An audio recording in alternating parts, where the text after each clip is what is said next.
As we read the book of the Revelation of Jesus Christ, we find that he is revealed in the temple, right? And this chapter 5 is no different, but there is, about 30 years ago, maybe, I found a book at our Lorraine Public Library where we lived. So, and it was by a man named Salem, and it's mystical trends in Judaism. And I thought, I didn't know that Jews were mystics. Mystics, in the generic sense, are individuals who seek to enter God's presence or see his face. And you'll find them in virtually every religion, from people who take peyote, to whirling dervishes, to Teresa of Avila, everybody, there are mystics. Joseph Smith would be considered a mystic.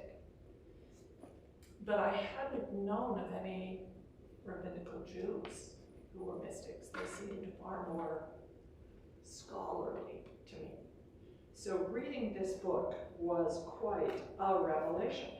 And there are two essential descriptions, two different terms that are used to describe mystical ascents by various rabbis. And one of them is called Hekhalot, which is from the Hebrew that means palaces, meaning you ascend and walk through the usually 7 floors of heaven, which also describes the experience of Muhammad when he rides from Mecca on the back of Buraq, a winged horse, and it takes him to where the Dome of the Rock now is. And he ascends into heaven and meets Abraham and Moses and Jesus and various people on his way through God's palace. The other set of traditions are called Merkabah texts, and Merkabah means chariot. So it's talking about ascending into heaven on his chariot, like Elijah, for example, or the text in Ezekiel, where God's chariot comes down and meets Ezekiel and takes him to the temple. I asked you to read Ezekiel 1 and 10 last week, and that'll help a lot in this discussion. Chapter 4 and 5 are then, in this sense, Hekhalot, ascension texts. John is in God's palace, the temple, before his throne, and has visions, not only of God, but everything else going on in that palace. This is apparently, I really hadn't realized that rabbis were doing this. And it will go from late antiquity, the written down accounts of people doing this from late antiquity until the modern day. So that makes a very interesting thing to read. This book by Abraham Joshua Heschel is, very dense reading. Abraham Joshua Heschel wrote another book that I have recommended before. It's called The Sabbath. And I highly recommend that you get that on interlibrary loan. It's about 75 pages is all. And it is the best description of what the Sabbath means in Judaism, and particularly in the Old Testament literature. It's really wonderfully done, as it helps you reconsider worship on our Sabbath day, which of course is on Sunday. But he also writes about these kinds of ascents and whether they're real and how it all works. All of this literature is considered esoteric, and that means secret, or not everybody has a copy of this. And in fact, it was usually only passed down, traditions passed in oral traditions for years and years and years. There is a tradition within the Talmud. There's two things I'm going to quote from. One is Mishnah. And the Mishnah is a commentary on the 5 books of Moses. And then Talmud is a commentary on Mishnah. Okay? So it's commentaries on commentaries and opinions and discussions by various rabbis about how do we read this text. And as you first begin to try to approach this, and if anyone wants, I've got some books at home, obviously. And in the middle of the page is the actual biblical text. And then around it, you'll find quotations from various rabbis that are the Mishnah. And then around that are the discussions by other rabbis that become the Talmud. And the Talmud is something like 18 volumes. And this is just the first 5 books. So it's an entire library of information. And so when I quote from rabbis, the rabbis, it's often from Talmud or Mishnah. And one of the things that was written down was there are 3 subjects that you are forbidden to talk about with groups of students. The first one, you're allowed only 3 students, and that's if you talk about sexual relations. That would include the Song of Songs, for example. The second that this one's kind of a scary one to talk about, and that's creation of the world. And there you can only have 2 students together as you talk about the creation of the world. And the third subject, you are only allowed to talk to 1 student, and only if they've been studying long enough that they have a clue what you're even talking about. And that's the Merkava, the chariot, or how do you ascend into God's presence. Now, I don't know if you noticed, but all of those are temple texts. And so these ideas that are presented in our temple are very much the esoteric or secret or sacred ideas for thousands of years among the other believers in God. And it was absolutely revelatory to me to read this book about major trends in Jewish mysticism, because I saw the temple everywhere and said, oh man, I didn't realize that there are so many connections. One of these books, Hekhalot, is called Shir Kama, and it means names and dimensions. And this is really odd stuff, okay? It lists various names for God. Within the Muslim tradition, there are the 99 names of God. If you've never read that list, you really should go online and read a list of the 99 names of God. It is, I did a project on it in school where I found LDS texts, poems,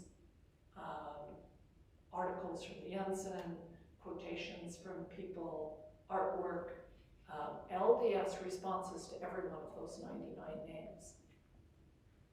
And you'll find that many of those names are used throughout the Bible and the New Testament. And you know, if you go to the back in the topical guide, you go, I guess it's the topical guide, You go to Jesus Christ's names of, and there's one after another, after another, after another. So knowing the names of God helps you to understand who he is. And then they go up with a measuring rod, which is a canon in Greek, and measure the dimensions of God. Now that gets a little weird. How tall is God? He's 400. Well, 400 what? Well, just 400. And so it associates numbers with God in a way that we would not, but may inform when you're reading a Hebrew text, right? Can you see how that might help? So the most famous of the Hekhalot, or ascension texts, and there are a lot of these in Christian literature as well. When you get into the pseudepigrapha and apocrypha, which are texts that are written at the same time that the texts of the Bible were written, but didn't get canonized, right? You'll find the ascension of Isaiah, the ascension of Moses, and so there are all these individuals who have been given a vision of God. Enoch, for example. The most famous from the rabbinical Jews is called Four Who Entered, and it describes four rabbis who attempt to enter into God's presence.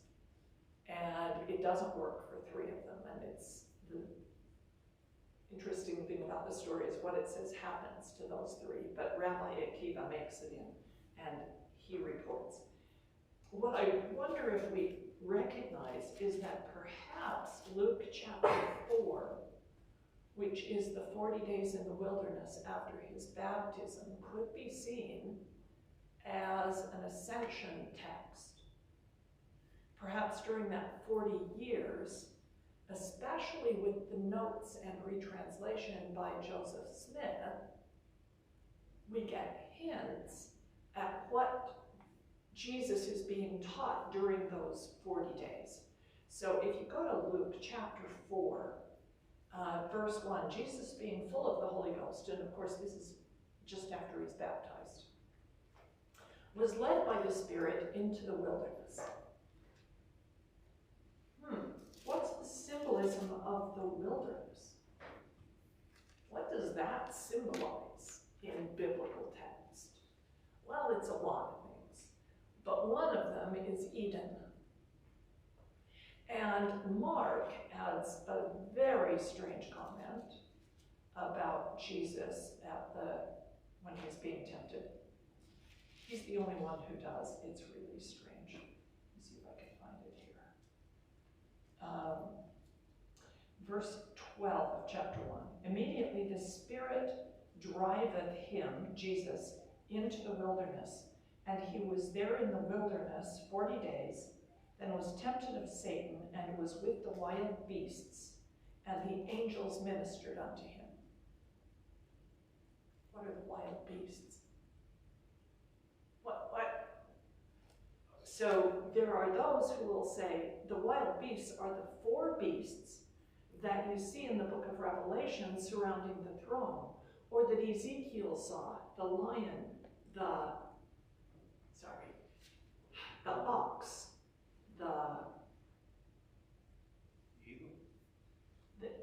the eagle and the man. So those four faces might be suggesting that he's learning from God personally temple things. And in the book of Luke, it's a little even stronger.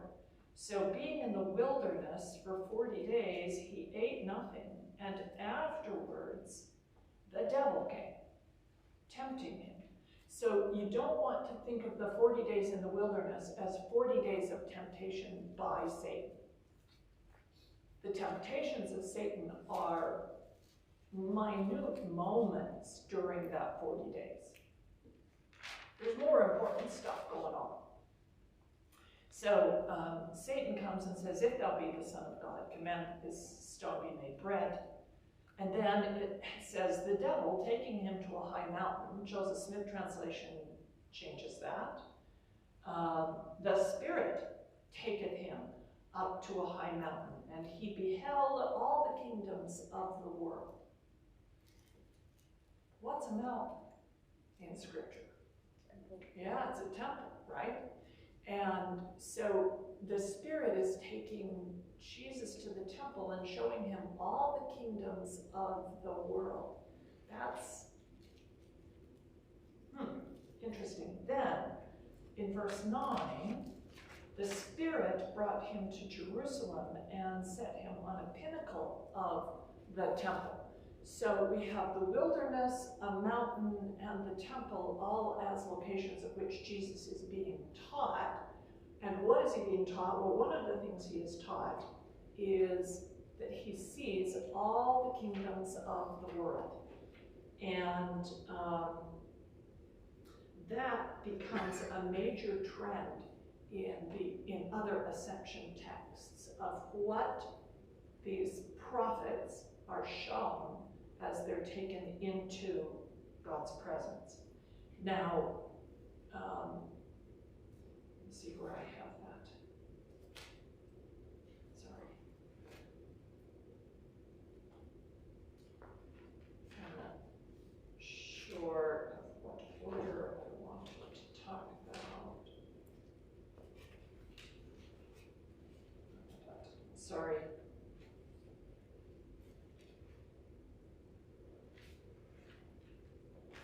Okay, so I don't know where I didn't write it down. But the rabbinic tradition is that if you enter into the presence of God, into the Holy of Holies, he's seated on the throne, which is the Ark of the Covenant, or the chariot, so it's the chariot throne of God, and the beasts are around him, or the cherubim, or the seraphim, depending on which text you're reading. And you're on the inside of the veil.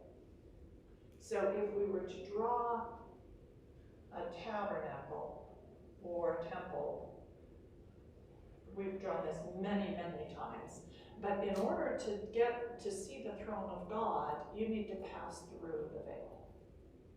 And having passed through the veil, you then can see the back side of the veil as you turn around. And many, many, many of these texts will say embroidered or woven into the temple veil is the entire history and future history of the world. Now that's kind of interesting. Now, there is an interesting idea that's current at the same time as some of these biblical texts, and that's the writings of Plato. Now Plato is 5th century BC, so the 400s, taught by Socrates, that was his teacher, and then his student is Aristotle. So knowing those three and some of the basics of what they taught is helpful to understand Western civilization. If you have not studied those three Greeks, it's very helpful. One of the things that Plato talks about in his book, The Republic, is the philosophy of two realms. One of them is a spiritual realm where things are perfect and there are forms that are perfect. And this is kind of building on the idea of the cave with the shadows that we've talked about in previous weeks. On Earth, you have imperfect shadows of those forms. So you can talk about something like a triangle, or a tetrahedron, or a square, or a cube in the world, and you can do the math to talk about them, but you will never find a perfect one in existence. They get pretty close with the fine tooling that they can do now, and there are are cubes made, what are they made out of for the weight, for a kilogram? Do you remember what it's made out of? I don't remember. Anyway, it's a liter in volume, and its weight is standardized. And in France, they have these physical things, cube is one of them, that is the standard, and everybody else copies that standard for their standard of weights and measures. But this idea of there is some place where perfect things exist and some place where things are changeable and corruptible, and this is called, kind of in the Greek by Plato, spirit, and this is physical. And into the New Testament times and later, that is going to highly influence New Testament theology and Christianity. That there is no crossing this border between physicality and spirit. That God is spirit. You can't see him. He is perfect. We are corruptible. We die. We make mistakes. And you cannot have the two together. So those ideas become a part of some of these visionary experiences, that what you see is perfection and the history of the world on the back of the veil, which puts Earth's entire history in God's presence in the temple, from beginning to end. So, I just need that space for other things. Let's continue on in Revelation chapter 5 and see what some of the other images are and how you might begin to interpret them. Now, one of the writers that I was reading suggested that the book of Revelation, the revelation of Jesus Christ, is like walking through an art museum. And you're showing one image after another, after another, after another. And but all of the little titles and explanations are gone. You have to figure them out yourself. They're not there on the little card next to the painting. So in Revelation chapter 5, verse 1, I saw in the right hand of him that sat upon the throne. Now, I thought, right hand, that right hand gets used a lot in the Old Testament. What does the right hand symbolize? So, I went back to the Old Testament. And these are this is just one verse each. Some of them have 10 or 12 verses. But the right hand is considered the hand of power. So many of these are in the Psalms.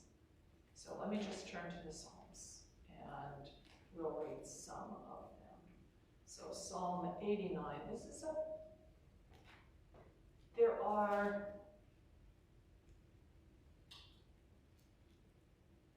a few Psalms that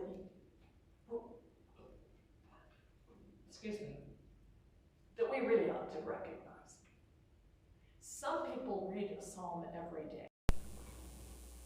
And if you do that, you can finish the book of Psalms twice in a year and get better acquainted. And those are Christians and Jews. We spend 3 Sundays, 2 or 3 Sundays on Psalms once every 4 years. That's a different emphasis. So Psalm 98 says, "Sing unto the Lord a new song." Do you hear that? Last week we talked about songs in the book of Revelation. A couple of times it says, "Sing unto the Lord a new song." And that's straight out of the book of Psalms. Sing unto the Lord a new song, for he hath done marvelous things. His right hand, his holy arm, hath gotten him the victory. The Lord hath made known his salvation. Psalm 89, take the two numbers and reverse them. Verse 13, thou hast a mighty arm, strong is thy hand, and high is thy right hand. And then it quotes a verse that is used to describe, oh, here it is. Some people say it's describing the cherubim that surround God's throne. Here it is, it's chapter 89, verse 14. Justice and judgment are the habitation or foundation of thy throne. Mercy and truth go before thy face. So these four qualities of God, they say, oh, that's what the cherubim that surround his throne represent. Now it says justice and judgment, but the Hebrew there is actually tzedek, as in Melech Tzedek. That means righteousness and judgment. And then the other two words are mercy and truth. And that's chesed and emet. Yeah. I'll move that later. But those, so with the right hand are the four things that surround God on his throne. It is the right hand of favor. Psalm 80. Did I even write down favor? I didn't. I'll go read it to you. Anyway, favor. Psalm 80, verse 15. The vineyard which thy right hand has planted, the branch that thou madest strong for thyself. Who is the branch? What's the vineyard that he has planted with his right hand, if you want to think of the parable in the Book of Mormon? It is the hand of blessing, and you can go to got it here. Did I mark it? Maybe, maybe not.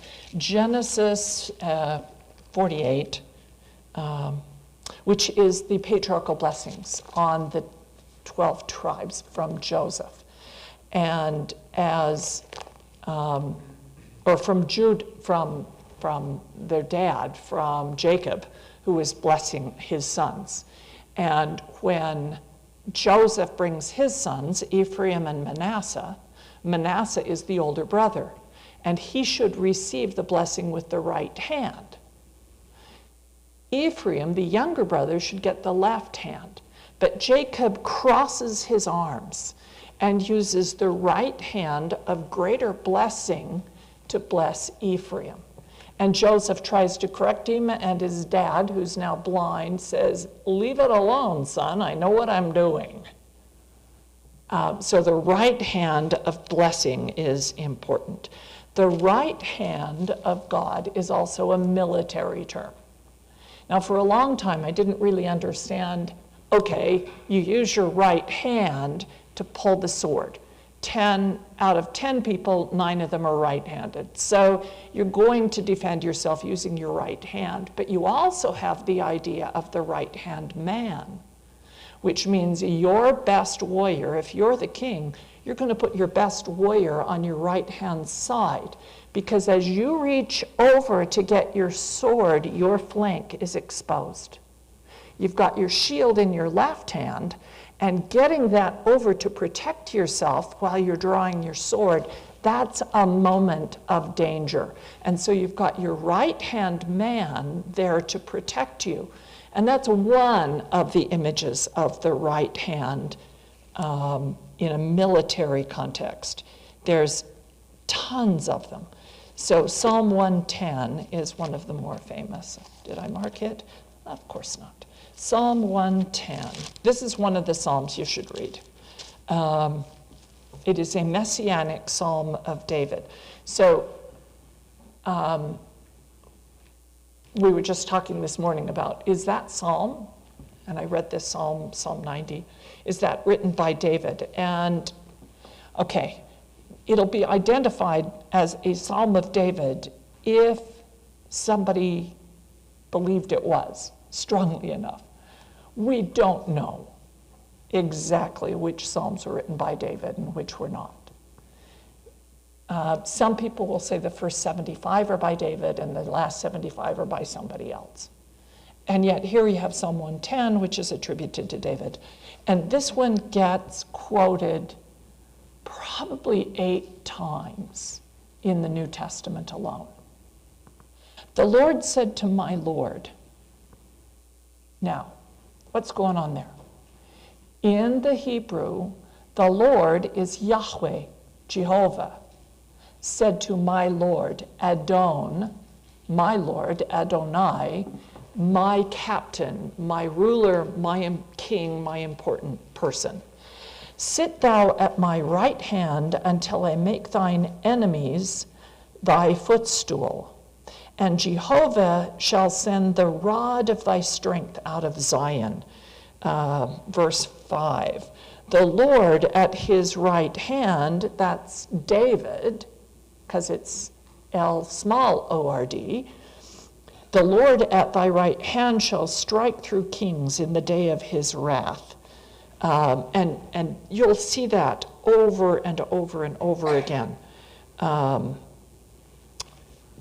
There's one place, and I don't remember which verse it's in, which hymn it's in, that says, lift up thine head,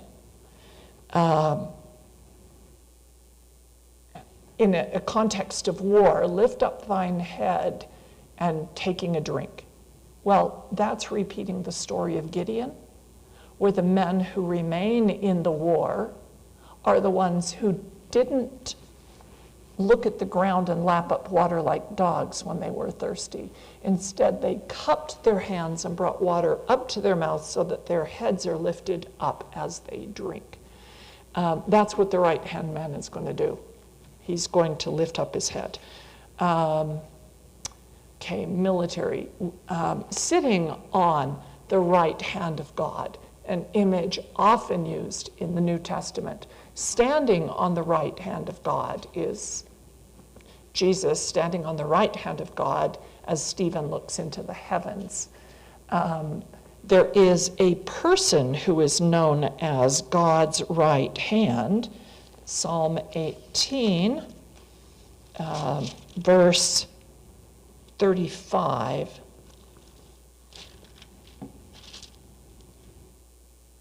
That is not it.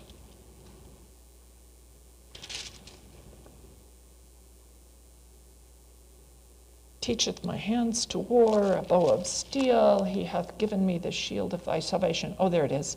Thy right hand hath holden me up. Thy gentleness hath made me great.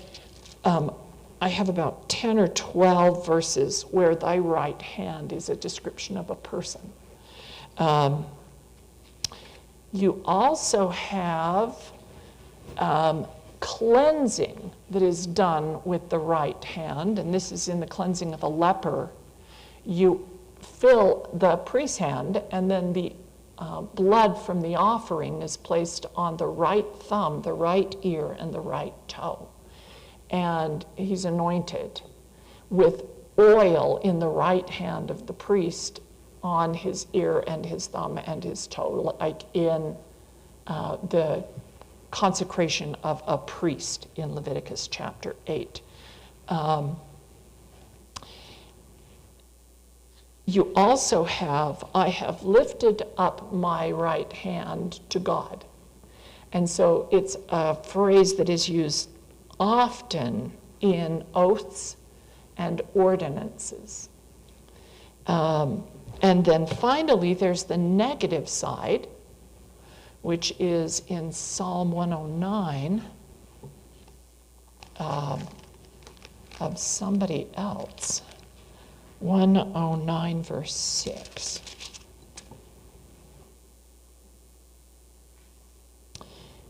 And again, that's wrong.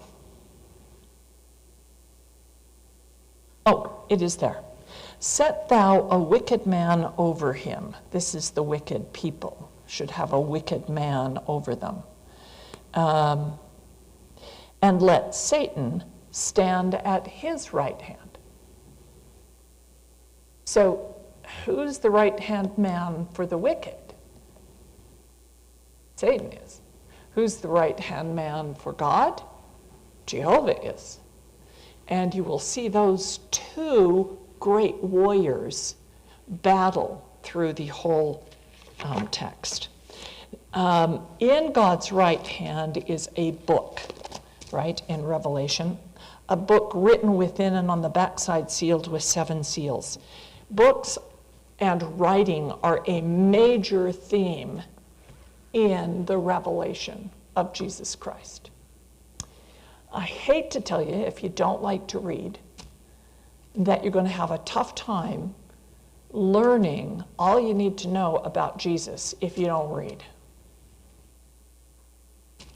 He is a book person. And lately, the brethren have made recordings of the books so that those with reading disabilities, or it's not their strength, can listen to audio versions. And that was exactly what was done in the time of the writing of the book of Revelation. We read this in chapter 1, verse 3. Blessed is he that readeth, and they that hear the words of this prophecy. We talked then about the expensiveness of books. And so you would go to a place to hear them being read. Now it's not an issue just of expense, but of how you get information best. And whichever way works for you, go for it. So we had the letters to the 7 cities, which are written in a book. And that book is then sent around to all 7 cities. Now we find a book sealed with 7 seals. And I have B1, B2, B3, because it's not really clear if these 3 are different books or the same book with a different name. Good luck. So you've got the book that's sealed with 7 seals. We then, in Revelation chapter 10, there is a little book that John is told to eat. Take the little book which is open in the hand of the angel, 10 verse 8. Give me the little book. And he said to me, take it and eat it up. It will make your belly bitter, but thy mouth shall be sweet as honey. That is straight out of Ezekiel. And if you've been reading Ezekiel, then you know that there are some things in Revelations to the prophets that are sweet and others that are bitter. And I often at General Conference, one of the brethren will say something and I'll say, oh, I wonder what prompted that. What stupid thing are some members doing somewhere that prompted this particular comment? Some of what the brethren have to talk about is rather bitter, but the blessings are sweet. And you also will see that in the book of Zacharias. And then the third book is in chapter 3 and chapter 13 and chapter 20 and 21 and 22, and that's the book of life. And the question is your name in it or not? Or is your name written in some other book? And that goes all the way back, this idea of a book of life. In the book of Moses, we see that Adam's descendants, Seth, kept a book of remembrance in which were the names of the righteous. That's where the name Book of Remembrance for our genealogy and those great big 10 by 20 inch folders, those of you that are old enough remember our books of remembrance, but in which the names are written.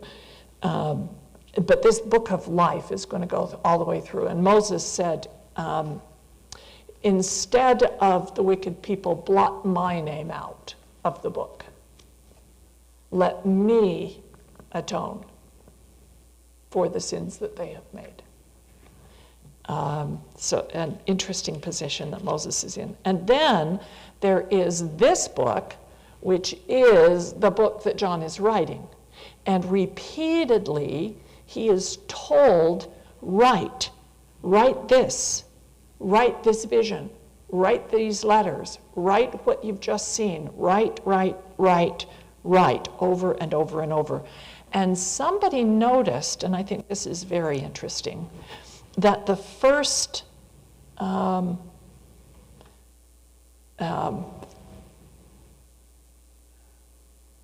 chapters, chapter 1, 2, and 3, describe the conditions at the time of John in the 7 cities. Then we get 4 and 5, which describe the pre-existence, the things that were. This is the things that are, this is the things that were, and then we get the rest of the book of Revelation is describing the things that yet will be. And that pretty much describes everything that's on the back of the veil, right? Things which were, things which are to come, things which are yet to come. Okay. Other things that get written in the book of Revelation, and Sefer, this is an interesting word to me. Sefer is the word for a book, but what it means is to count. If you cipher, that's a 0, right? Sefer means numbers. And the very oldest records that we have that are written down are usually numbers, inventory, what's being shipped, the number of men in the army. It's numbers that it started with. And then you recount or tell maybe the story of where those things came from or where they're going to. And so it goes from numbers to letters and words. And they're the same word in Hebrew. So you should expect in a book that is all about books to get a whole lot of numbers, because that's the Hebrew, is Sefer. Lots of other things get written besides what we think of as a book. And by the way, at that time it would have been a scroll. So when John is told to eat this book, that's a scroll of animal skin. It is something you actually could eat, whereas papyrus would probably make you sick if you try to eat a whole lot of papyrus. So other things are written on: stones, foreheads, hands, vesture or clothing, thighs, the gates of the city. People are getting new names.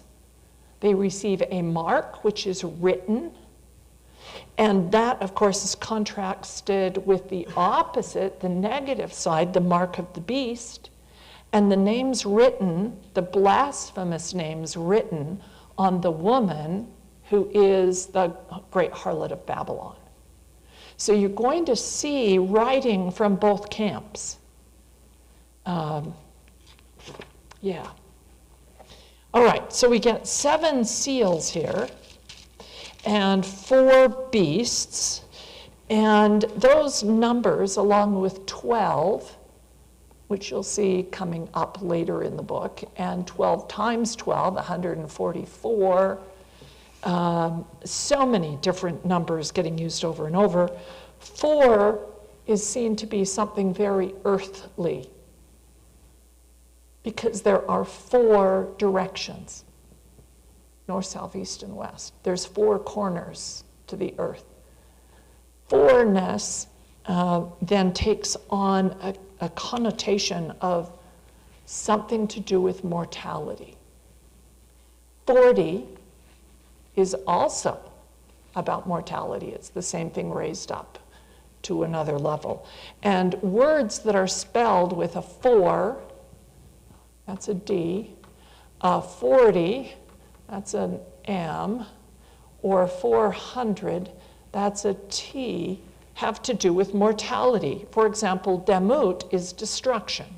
Dam is blood. Mot is death. The 440, 400, 4-ness is mortality. So we end up with those 4 living creatures. These may be their names. Don't know. But early on in the Christian church, the 4 animals will be assigned as symbols to the 4 evangelists. So when you see, and if you've ever been to a cathedral, this is somewhere in every cathedral, you'll see something like an oval or piscus with a throne with Christ seated on the throne, and around him are the 4 animals: the lion, the ox, the eagle, and a man. Or they might be carved on the outside doors, or they might be carved on the lectern, which is a place high raised up from which someone reads, where the scriptures are chained, literally chained, to the wall so no one will steal them. And what they're reading then is Matthew, Mark, Luke, and John.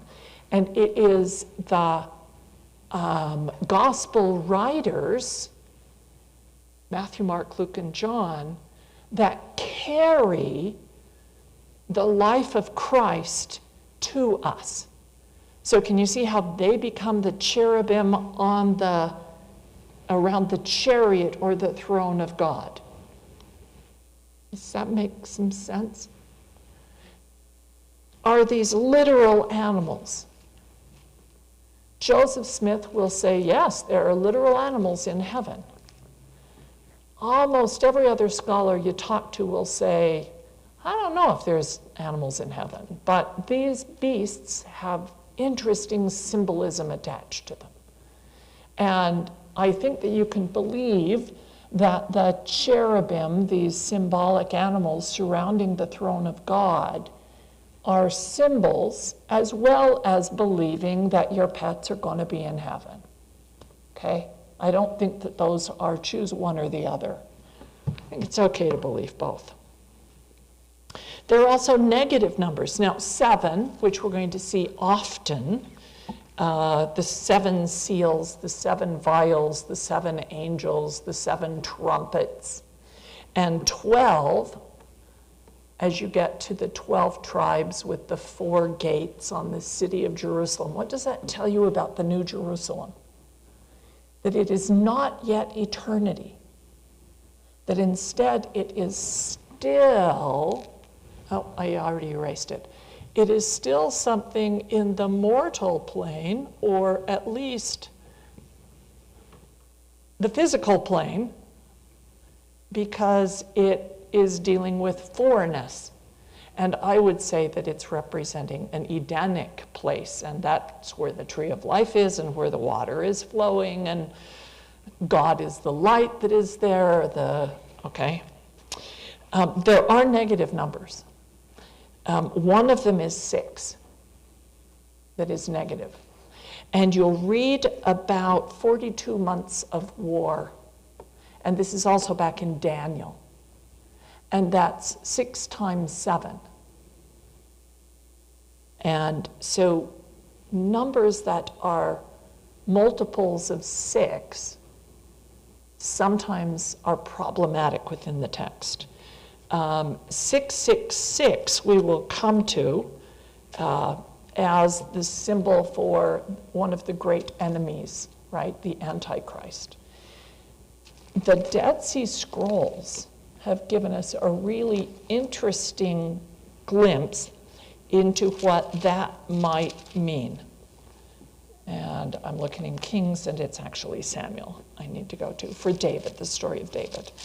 So David is chapter 16, because David learned to drive when he was 16. I don't know how you remember things, but that's how mundane it works in my head. So David is anointed, and he becomes the armor bearer for King Saul, and this enemy comes up to confront the house of Israel. And the Philistines gathered together, and the men of Israel were gathered together, pitched by the valley of Elah in battle array against the Philistines. The Philistines stood on a mountain on one side, and the house of Israel on the other. What is being reproduced here? Blessings and cursings at Shechem, right. And in the middle is called the Valley of Elah. That's God. That's the singular for God. So the valley where God will be seen, and you've got Israelites on one side and Philistines on the other, and what happens in that valley where God is seen is a battle between David and Goliath. We've been to that valley. It's very interesting to see the hills like an amphitheater, as it were, so everybody can watch this battle. And it's, but the Dead Sea Scrolls have a slightly different number in their description of Goliath. So here's the description we have in verse 4. Goliath of Gath, whose height was 6 cubits and a span.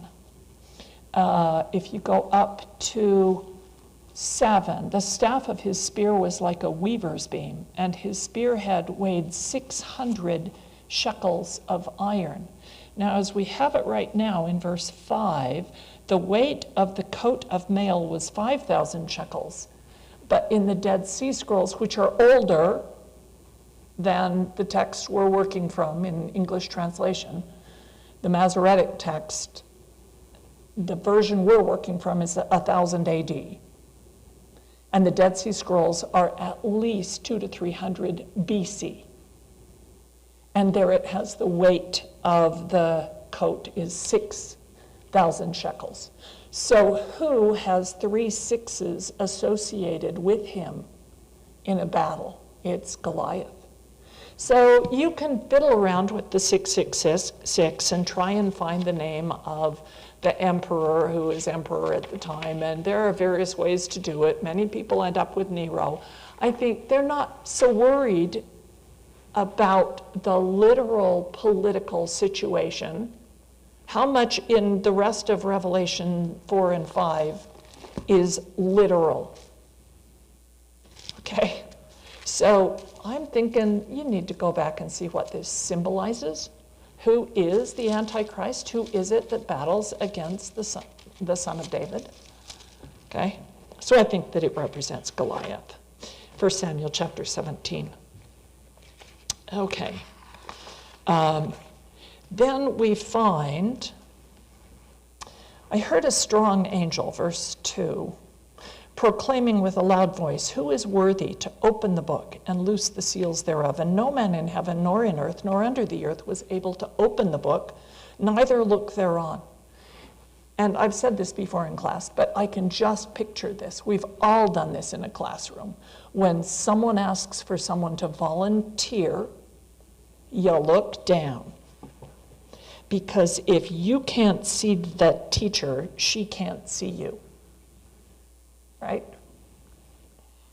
No man on the earth, under the earth, was able to open the book or look thereon, and I wept much, because no man was found worthy to read the book or look thereon. And one of the elders said unto me, weep not, for behold, the Lion of the tribe of Judah, the root of David, hath prevailed to open the book, to loose the 7 seals thereof. And lo, in the midst of the throne and the 4 beasts, and in the midst of the elders stood the Lamb as it had been slain. So in one verse, the lion becomes the lamb. And again, are those literal? No, you want to go back to the Old Testament and see what a lion symbolized in terms of royalty and majesty and war and judgment. If you break the law, justice requires that you be thrown to the lions. If you have not broken the law, like Daniel, the lions can't eat you. If you have been oppressed and God wants to rescue you, he's going to send eagles because they represent mercy. Those are two of the four beasts, the lion and the eagle, justice and mercy, which are associated with the king on his throne. But the lion and the lamb represent not literal animals again, although Chronicles of Narnia is excellent and we all like Aslan. Right? But try to imagine a lamb with 7 horns and 7 eyes. I've seen that painted on walls of churches and illustrations in books, and you want to stop and say, wait a minute, what might it mean? What do horns mean? And one of the symbols for the horns in the Old Testament is either mercy at the temple, where you grab hold of the corners, the horns on the corners of the altars, or the ox and the wild ox, Ephraim and Manasseh, that's their symbols. Wild ox gets translated as unicorn. Good luck with that. Are told to gather the 12 tribes using their horns. So the horns have something to do with mercy and gathering. But the lamb is slain, and that, of course, is talking about the Messiah in his mortal life. But the lion that he will become, or was before he became a lamb, the lion was before in this story, right? The lion becomes a lamb. The lion is the king who is going to come with God's name on his vesture and on his thigh, with a sword coming out of his mouth, and he is going to wreak vengeance on the enemy, which is the second coming. And of course, the early Christians, the Jews who had followed Jesus, were really hoping for the king to come the first time. And so as he rides into the city of Jerusalem on the back of the donkey on Palm Sunday, they are expecting victory from the king. That's King Salomon riding in on the donkey. It's just blatant, but that's not what happens. Okay, we did. So horns represent gathering. What might eyes represent? And I hope that you can just imagine that the eyes represent prophets who can see what other people can't. And that Jehovah can see things that other people can't. Those who have been inside in God's presence have seen things, and they want to warn us about it. So those are seers. Verse 8, the Lamb comes and takes the book out of the right hand of him that sat on the throne. So what's the book associated with if it's in the right hand? Well, all those things we put down. Are we going to expect power and creation of the world, recreation, blessing, war? I mean, all those things we talked about, the right hand, are associated with what's happening in this book. And when he had taken the book, the 4 beasts and the 24 elders fell down before the Lamb, every one of them having harps. We talked about those 2 images last week. And golden vials full of odors, which are the prayers of the saints. So this is containers, vials, bowls of some kind, that hold the incense. Now, I have always heard that the incense rising up from this altar right here represented the prayers of the saints. That's what it says right here in Revelation. But when I went back to the Old Testament to see where that came from, it's not there. The closest you get is in Psalm 141. Let me make sure that's right. This is verse 2 of Psalm 141.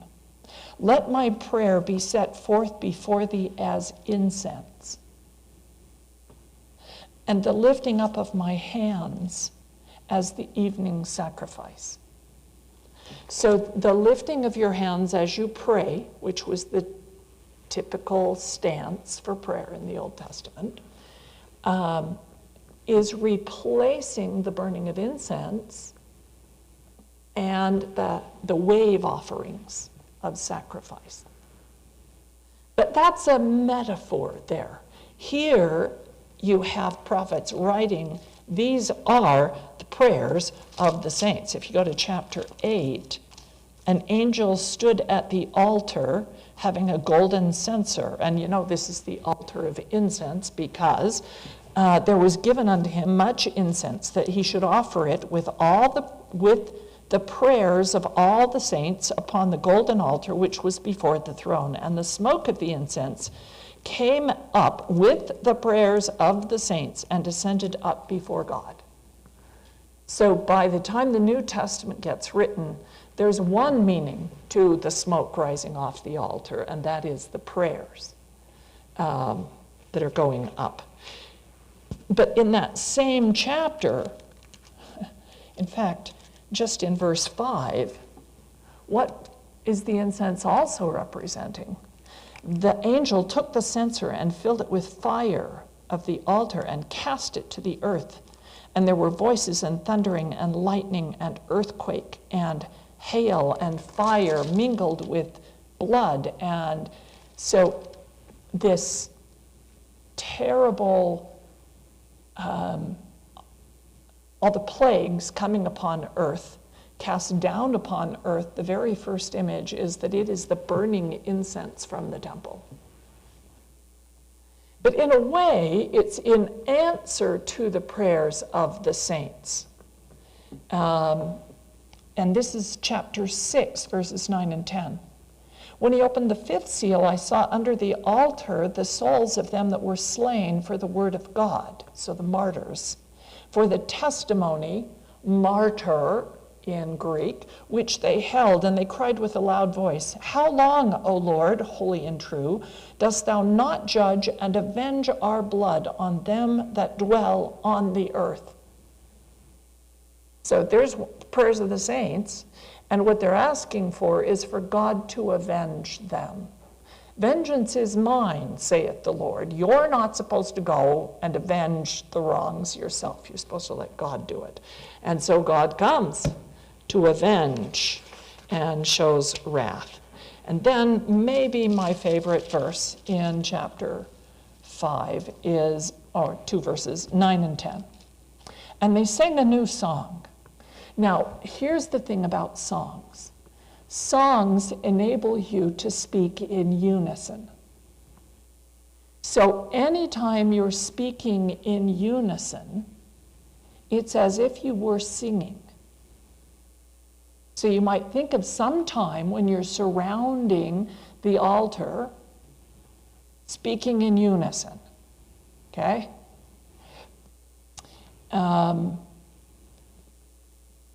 Everyone has harps. We talked about those before. They sang a new song, saying, Thou art worthy to take the book and open the seals thereof, for thou wast slain and hast redeemed us to God by thy blood out of every kindred, tongue, people, and nation, and hast made us unto our God kings and priests, and we shall reign upon the earth.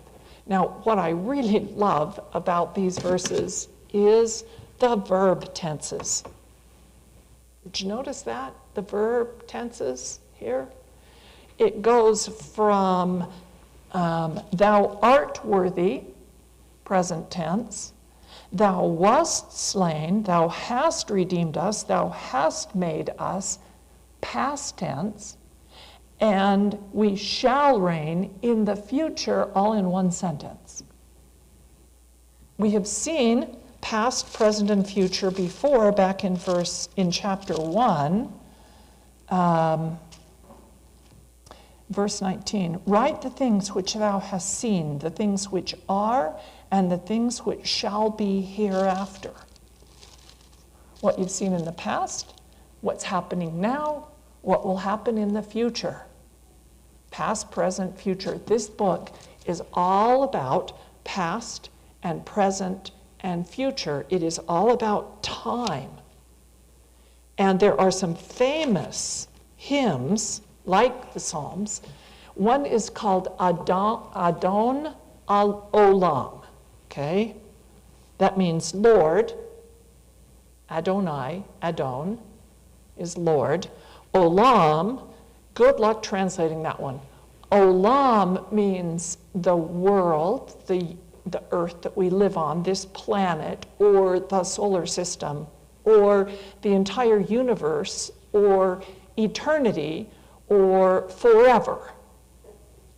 All the same word. Okay, that's Olam.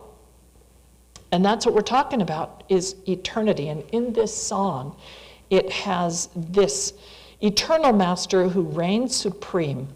Master is another word for Olam, and Adon, Olam, eternal master, eternal Lord, who reigns supreme before any creation was created. I hope that you notice the connection between God on his throne and creation. Last verse of chapter 4. Thou art worthy, O Lord, to receive glory, honor, and power, for thou hast created all things. For thy pleasure they are and were created. Creation as a continuum. But it is associated with the king on his throne, and that's what this song is about, connecting kingship and creation. And the verse is, he was, he is, and he will be in glory. And in the Hebrew, that's he was, haya, he is, hua, and he will be, Yehieh. And that's also a name for God given to Moses when he says, what's your name? Ehieh. Ehieh, Asher, Ehieh. And Jehovah, these are all different forms of one verb, haya, to be, which is talking about being or time. And many of them are irregular verbs, like Ehieh. It gets translated as I am, but it's actually a future tense that is, I am becoming what I have always been. Good luck translating that into English. I am is easier. Okay, so in the Old Testament, knowledge of future events, being shown that vision that is on the back side of the veil, and thus knowing what's going to come in the future, proves that you have power. Here's some verses from Isaiah, for example, in chapter 41. People who are trying to produce their cause, their side of things, versus God's side of things. Let them bring forth and show us what shall happen.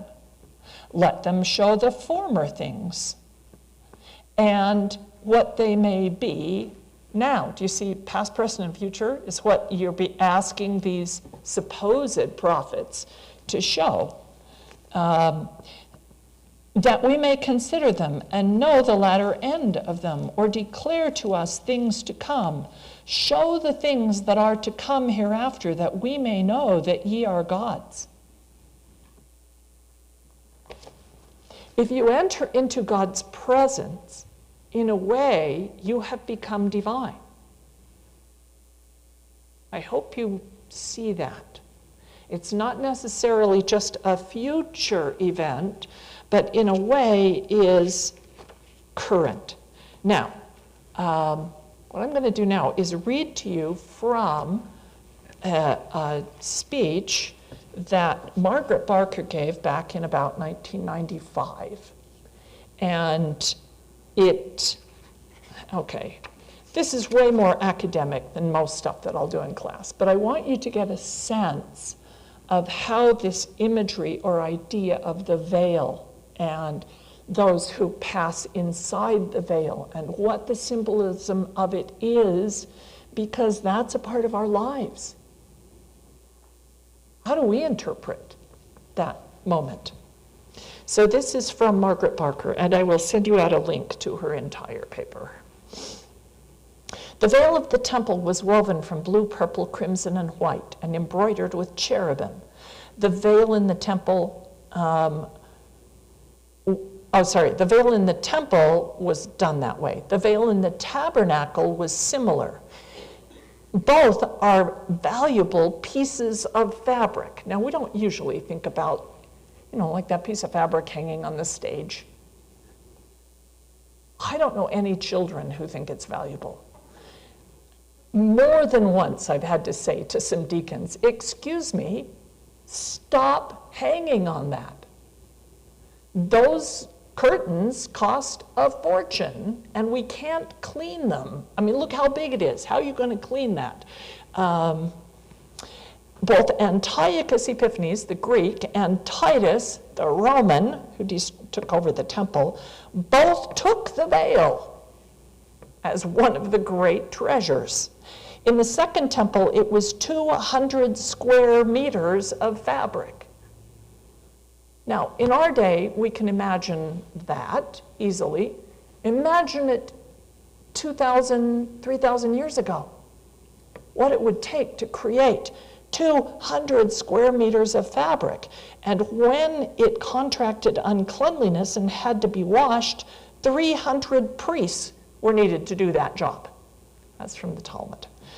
Josephus says that it was actually a Babylonian tapestry, a curtain embroidered with a panorama of the heavens.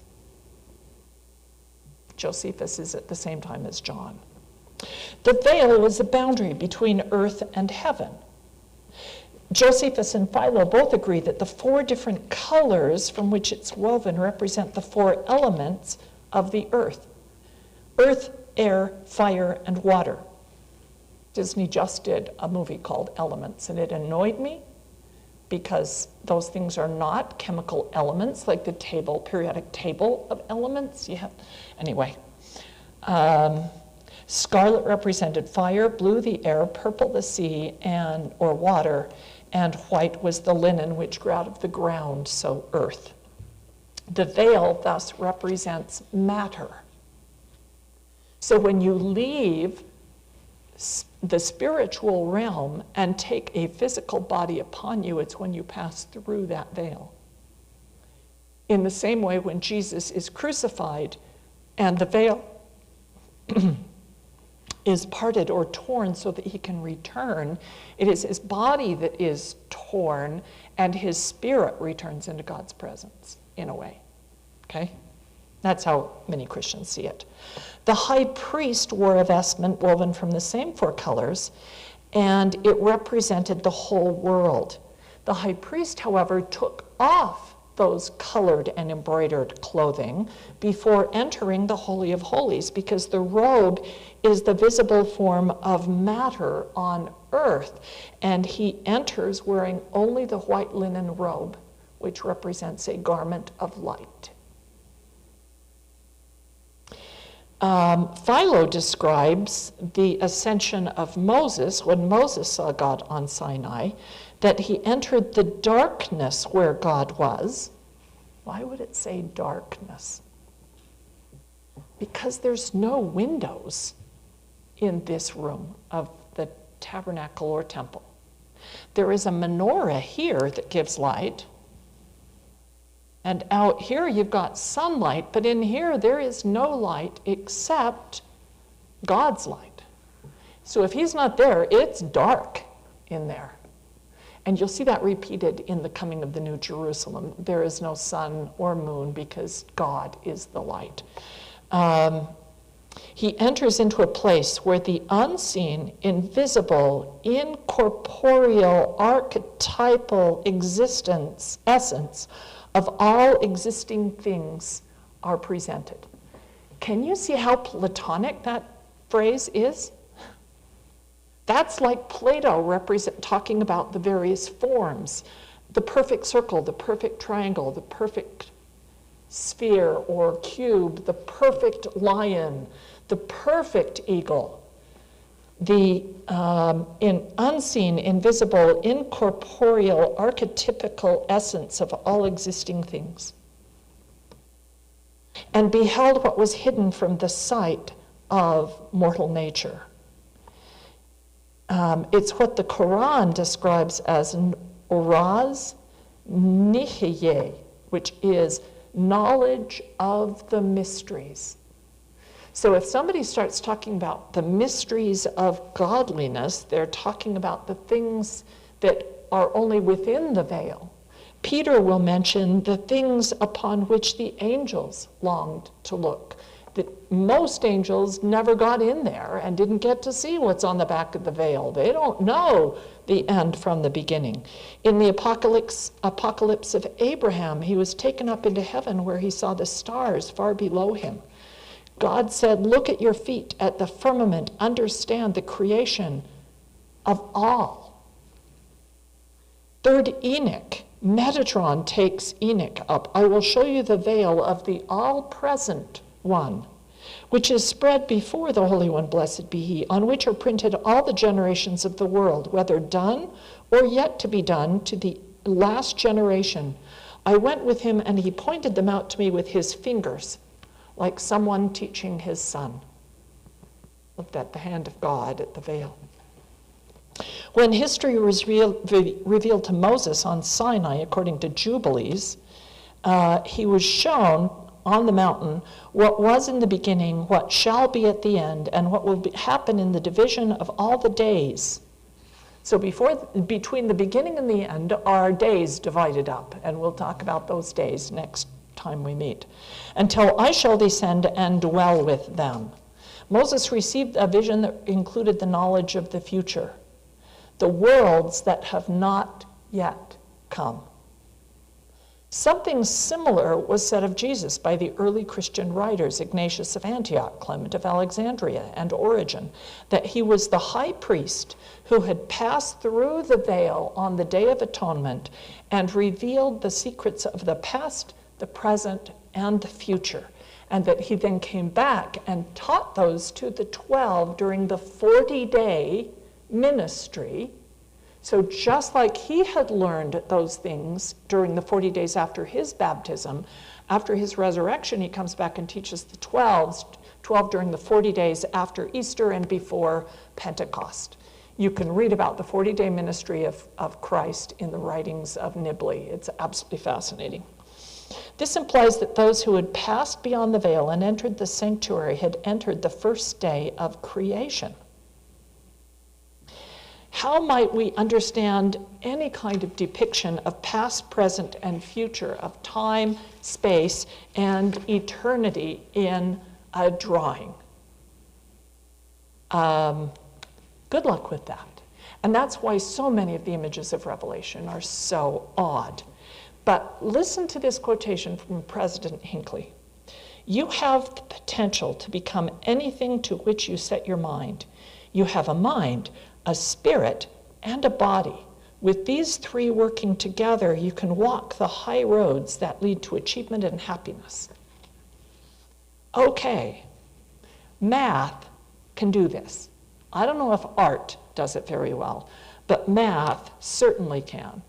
And the idea is that if you take a point and that has 0 dimensions, a point is something that only exists in the perfect forms of Plato. We cannot make a point because it has no width, no depth, no height. It just is a mathematically determined position. But if I drag that point over, that has 1 dimension, and that is length. And we can say that that length is x to the first, one dimension. If I take that line and drag it down, is that even close? No, sorry.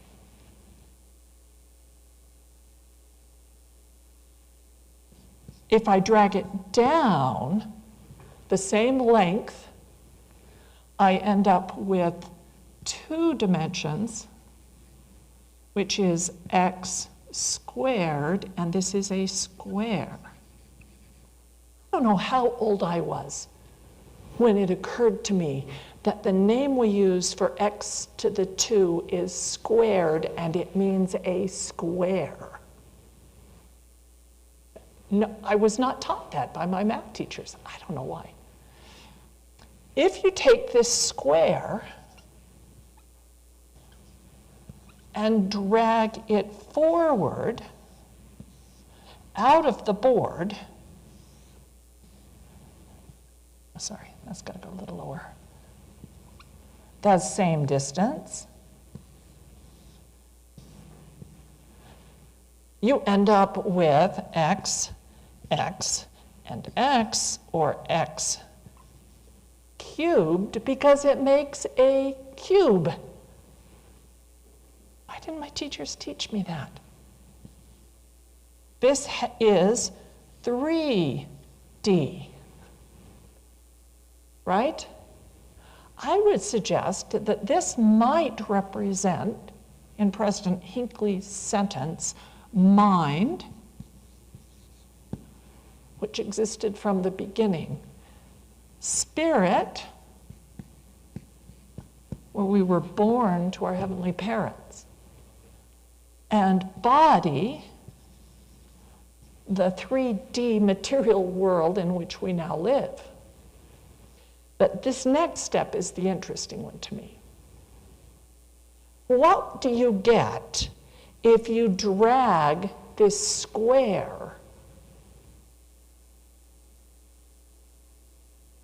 How do you drag a square in the first place? Well, you do the same thing you would do, but you drag it upward, and you drag it over to the left, and you drag it to the right, and you drag it down, and you drag it back,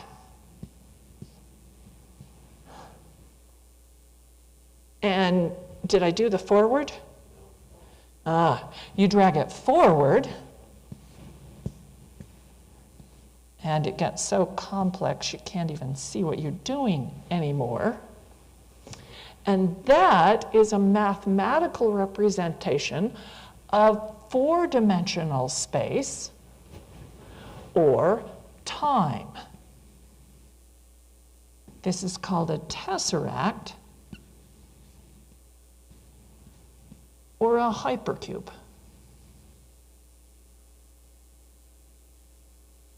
And what it represents is, if I had a box, a cube, sitting right here, and nobody comes into the chapel, nobody is here from Wednesday through Sunday or whatever, will that box be in the same place when we come back? No, because the whole earth has moved. And where the earth is on a particular day is time. And it's how that earth is moving through space. And that's what the physicists are calculating and thinking about when they do the moonshot, is, okay, where is the earth going to be when we shoot off the rocket? And where will the moon be when it gets there? Not where is it today, because it's going to take time to get there. And so time is depicted by this hypercube, or a fourth dimension. And this is the painting that I really love. This is by Salvador Dali, and it's called Corpus Hypercubus. And you can see that what Dali has done is taken the mathematical form which exists only on a spiritual plane, because all math, it's really hard to make physical representations of mathematical concepts. My sons have asked me to do that from time to time. So if you, for example, if you take 6 triangles that are all exactly the same and sew them together, if you're a quilter, you know that you'll get a nice hexagon there. What do you get if you put 7 triangles together? Well, I hope you can envision that it doesn't lay flat. That curves like space curves. So having 7 triangles put together is a way to start talking about Einstein and the curvature of space and relativity and so forth and so on. So what is Dali, who was a Catholic, I'm sure, recognize, what is he saying in this painting? This is Mary, by the way, here in front of the cross. Clearly, the hypercube is the cross, but it is not just one moment. 2,000 years ago, when Christ died for our sins. This is kind of representing the lamb that was slain before the world was. That lamb with 7 horns and 7 eyes, who is going to become a lion and will come at the end of time as well. And he was, and he is, and he will be worthy of honor and praise and glory. And all of that is this painting. And I think that's why John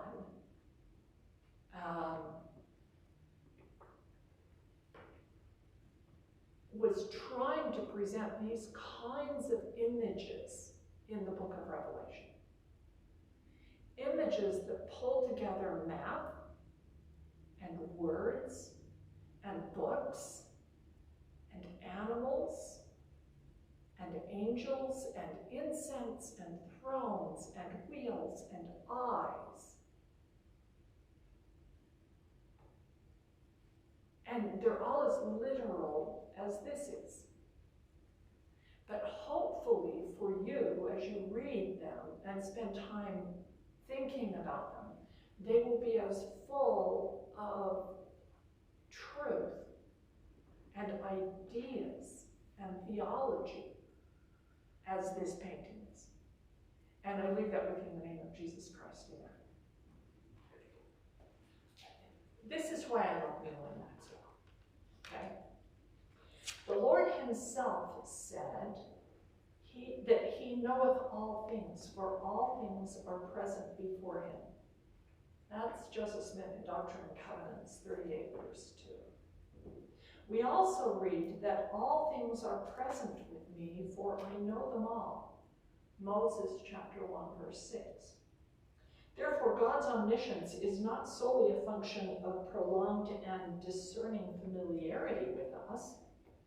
He doesn't just know us really well, who knows what we're going to do, but of the stunning reality that past, present, and future are all part of an eternal now with God. That's from All These Things Shall Give Thee Experience. This is from A More Determined Discipleship in 79. All things are present with me, for I know them all, Moses 1. God does not live in the dimension of time. See the word dimension? I like this. As we do. Moreover, all things are present with God. His is not simply predicting based on the past in ways that are not clear to us. He sees, rather than foresees, the future because all things are present for him at once. More from the same, from all things shall give the experience. When we understand that all things are present before his eyes, that he knows all things past, present, and future, then we can trust ourselves to him as clearly we could not to a less omniscient God who is off somewhere in the firmament doing further research. What a great line. I love that. And then this last one. Further, the arithmetic of anguish is something we mortals cannot comprehend. We cannot do the sums because we do not have all the numbers. We are locked in the dimension of time and are contained within the very tight perspectives of this second estate. I think there's a reason why we love Neil A. Maxwell. And he used all the same words, right? You send those quotes. I will send those quotes.